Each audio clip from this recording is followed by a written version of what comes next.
to discuss Barcelona signing Dani Olmo and whether or not this signing allows them to push Real Madrid this season for the La Liga and potentially make this Barcelona team some sort of an outfit entering entering the Champions League, because Barcelona last season they had a disappointing loss to PSG in a game that in a tie that essentially got completely flipped by a red card. Now this is going to be a different Barcelona playing a different style of play under a new manager in Hansi Flick, who's won a Champions League. So it's gonna be different. No doubts about that. It's gonna be different, and it's gonna be fascinating to watch. Uh, at least for me, it's gonna be fascinating to watch. I believe what Hansi Flick is doing. I believe in the sort of system that he's gonna deploy at Barcelona, the style of play that they're trying to get them to play. I believe in him as a coach and his ability to change this up. But I do have to be a little critical with this Dani Olmo signing in that he's a brilliant player, real ability, so much quality, can get into the box and score a goal, gives you flexibility. He can play on the left wing and play in midfield. If you play him at a left wing, he's going to be more inverted, cutting onto the right foot, being that sort of possession sort of winger, a winger that can help you retain the ball and that can help you break down a defense. That sort of player. He can pick up really good spaces, pocket of spaces between the center halves and fullbacks. From midfield, he has a clever ability of knowing when to make a run into the box and getting in the right place at the right time to get an opportunity at goal.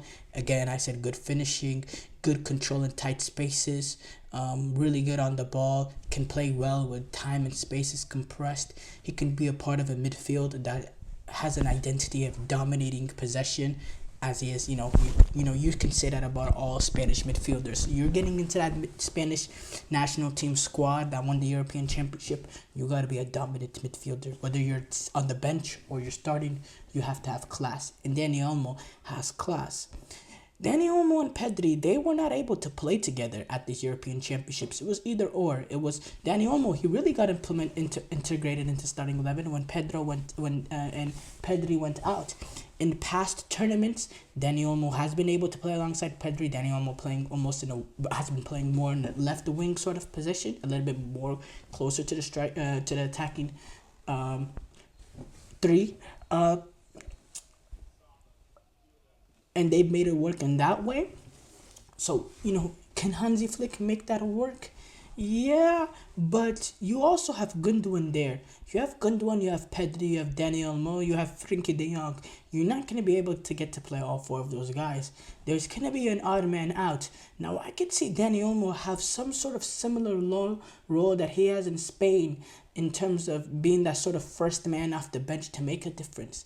I could see that. Now, is that something that he wants now, making the first big move he's made to a club? I don't think that's something. Obviously, he would have to accept the role, but I don't think that's something he'd look forward to, and I don't think that's something he's came to Barcelona for. He came to Barcelona to fight. Now, could you see Barcelona benching Pedri? No, this is a young player. He needs to continue playing to develop. He has a world-class talent. He has a world-class ability that needs to be nurtured, that needs to keep playing and keep progressing and keep developing. He's had a little bit of a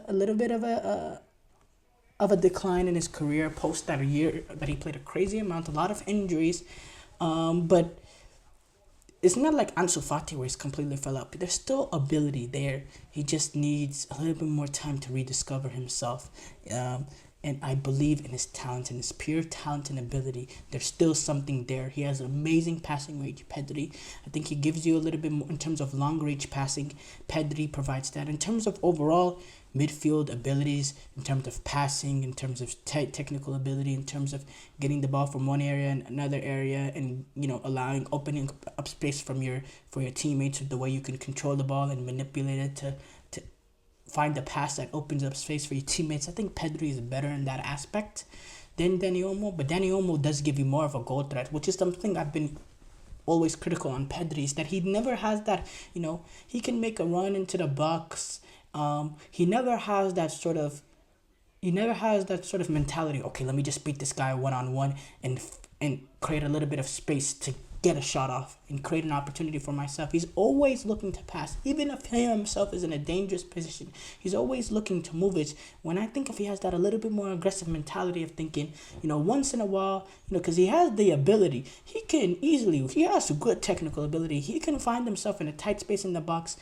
do a move, create some space for himself and hit it. He has that ability to create space for himself, but he just doesn't have that sort of aggressive nature to him, which I think makes Dani Olmo a little bit threatening if Dani Olmo's on the team in terms of taking his spot. And you could have argued that, he really should have taken, Pedri's spot a little bit earlier in the tournament without that injury. If you look at how Dani Olmo was able to perform at the European Championship, he was absolutely brilliant, real brilliant.